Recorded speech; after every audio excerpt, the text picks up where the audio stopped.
Kuna yale ambao tumesikia jana na juzi kutoka kwa kiongozi wa Azimio Raila Odinga akisema ya kwamba wambunge wamenunuliwa na Rais William Ruto.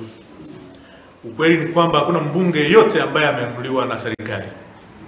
Wambunge walichaguliwa pale bungeni watumikie wananchi wa Kenya, na hiyo kazi tunaifanya kulingana na wajibu wa sheria.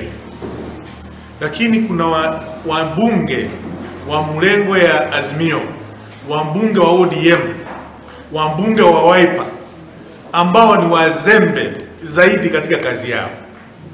Pale bungeni kila mbunge yako na haki ya kuleta mswada, ya kuleta amendment ya sheria tofauti tofauti ili Kenya yetu isimame ikae sawa sawa.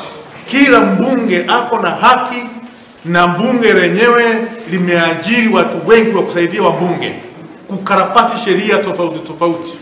Lakini yale wambunge wa Wiper, wambunge wa ODM na wambunge wa Azimio, ili ambao wanajua kusema na kufanya ni kwenda huko nje katika jukwaa ya masishi, jukwaa ya kupiga kelele, jukwaa ya maandamano, kusema maneno ambao haina faida katika jamii yetu ya Kenya.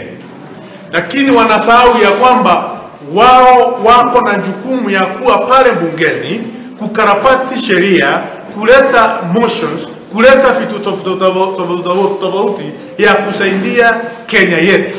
Kwa hivyo kinara wa ODM, kinara wa Azimio, wewe ndiyo umefanya wajumbe wako wakuwe wazembe. Juu kazi yao ni they place you like a god. Instead of them doing what is supposed to be done at the floor of the house, they don't care.